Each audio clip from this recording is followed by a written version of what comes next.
Hello everyone, this is Elena Mosaner. I am a hypnotherapist and coach and the founder of Alpha Mind Method.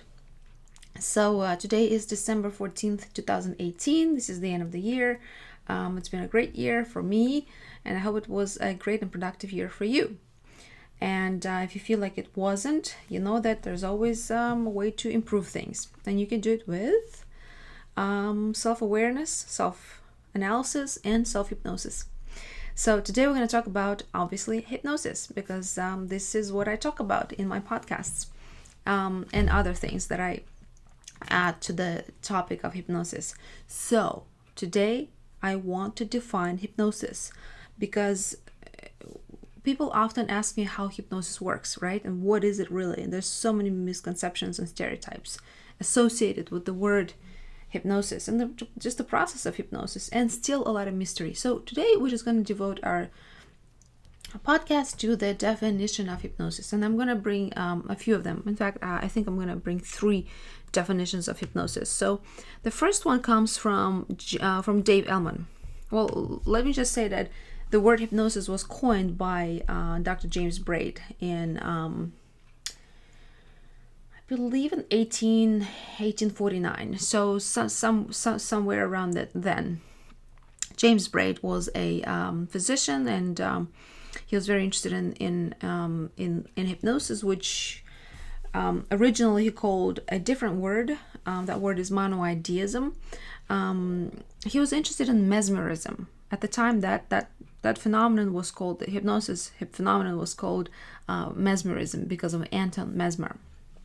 So James Braid was once coming home, not home, I'll take it back. He was coming to his office, and he saw his patient spaced out, kind of gazing at a lamp, and he decided to give a suggestion to his patient, and so his patient followed the suggestion. So he realized that this is hypnosis, and it is about a focused attention, and it's about a suggestion that you can give to somebody who's really, really focused. So he called that phenomenon monoideism, meaning mono, one, ideism, idea, right? So that one idea that you can pass to someone through a state of focused attention, and they will follow on it. They will take that suggestion. Then he decided to change that word into hypnosis. Hypnos in Greek means sleep. He wanted to change it back into monoideism, but hypnosis has become so popular and it just rolled off the tongue, and so people started using it, so it became hypnosis, even though it's not sleep. Hypnosis has nothing to do with a sleep state. It is about a focused attention, right? So that's how the word hypnosis originated. And then the definition of hypnosis, one of my favorite, comes from Dave Elman. Dave Elman in the 1960s, who was not a doctor, he was an entertainer. He has his own TV show, and he was practicing hypnotherapy. He actually taught dentists and doctors different hypnotic inductions and how to use hypnosis with their patients. So he coined he coined the definition of hypnosis, and he said that hypnosis is the bypass of a critical faculty and the establishment of selective thinking. So what does it mean? You bypass critical faculty, meaning you bypass the judgmental part of your thinking, right? The critical judgmental part. And it can be bypassed when somebody is in a state of awe, state of rapture, state of ecstasy, state of euphoria, state of focused attention, dreamlike state, boredom, right? State of meditation. So that's bypass of critical faculty. That can happen when you are in these states. Then the second part, the establishment of selective thinking. Very simple. It is that monoideism, so to say, right? The selective thinking, when you choose a very specific kind of thinking. And usually the more focused you are with the program, the more focused you are with the suggestion, the better it is to work. So, for instance, you are a non-smoker, right? You choose not to smoke. Smoking is poison, right? That's a suggestion. It can be a different suggestion. You want to exercise. Exercising is good for you. You choose to exercise. and you're motivated to exercise. But the main suggestion here is you want to exercise, you're excited to exercise, right? You choose to exercise. So that can be a monoideism. That can be the selective thinking that you establish, right, in the program. Now, some other definitions come from, one of them comes from my teacher, Dr. George Bien. Dr. George Bien, I took my first hypnotherapy course with Dr. George Bien many years ago, particularly in 2003. So he defines hypnosis as an escape mechanism caused by focus or distraction, interest or boredom, joy or sadness. It's the escape to inner self that creates power or debility. Now, I really like this definition because escape mechanism, movies do that, right? We go to movies because we want to sort of like escape. It's like an escape into a different world, into the world of imagination. And a lot of times movies actually do propose certain ideas and suggestions about how to behave, or what to buy, what to do, and things like that, right? Movies can be a powerful medium to hypnotize people, let alone commercials, the world of advertisement. That's exactly what they do, those short movies, those 30-second, 90-second movies, right?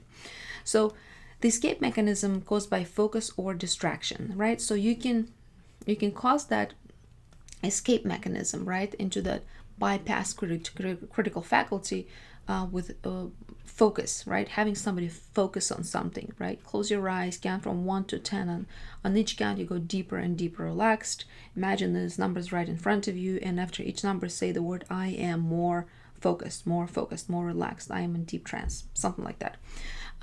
Focus or distraction. You can distract someone. You can create some sort of distraction, like, for example, something that doesn't match, like a cognitive dissonance, right? You can distract someone by saying, imagine you are in a beautiful forest, and there's so many animals there, and also beautiful trees, green trees with purple flowers, and then the dog comes to you and says, wake up. So, and then this can be distraction. How can a dog speak, right? What does it say? Wake up. So you wake up and you're like, huh? What? And that can be a way to hypnotize someone. I just made that up. So that could be done. Distraction, right? You can distract someone. That's what sometimes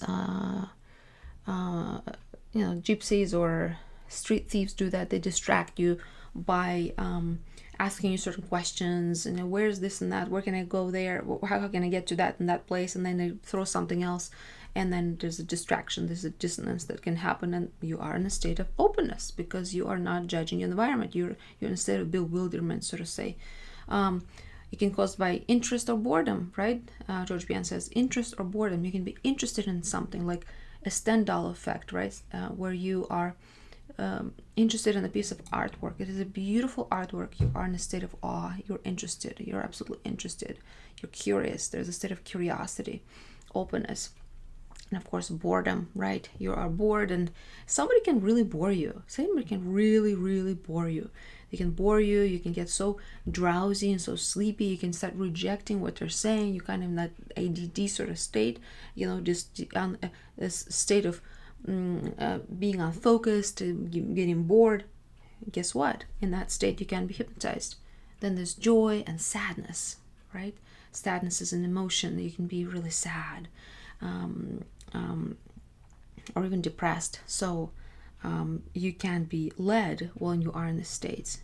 Joy, maybe you're dancing around the fire and you're getting into the state of euphoria, that ecstasy, right? Like extreme joy you feel it in your body.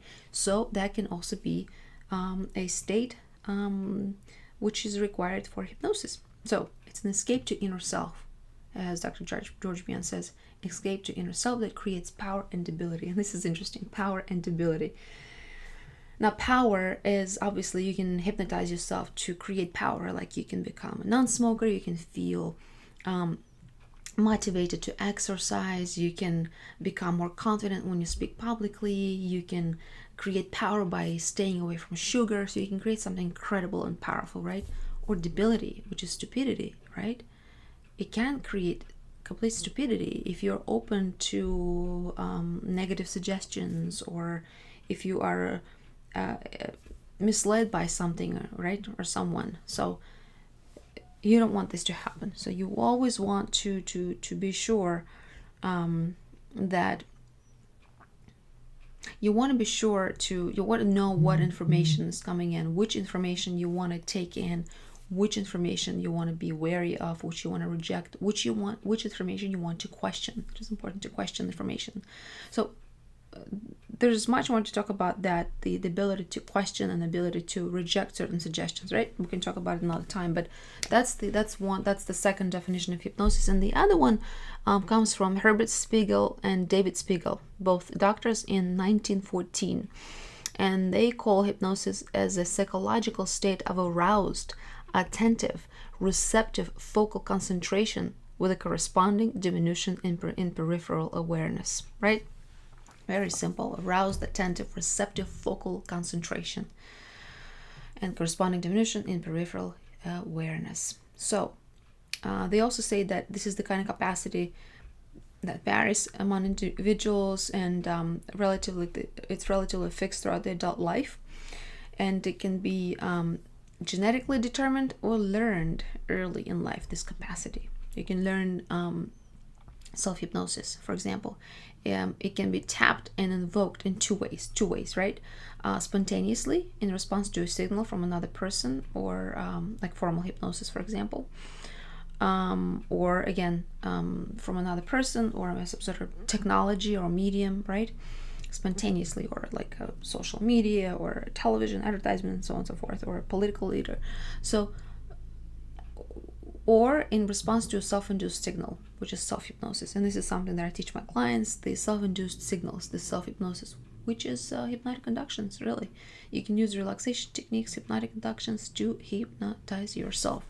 So these are three definitions of hypnosis. I hope you've enjoyed them. If you have any questions, please let me know. You can post your comments below. You can also contact me at alphamindmethod.com. Go to contact form and send me your questions. If there's an interesting question that I'd love to answer, I will be answering them in my next episode. Thank you very much, and have a wonderful day, evening, or morning, or whatever you're doing. Bye-bye.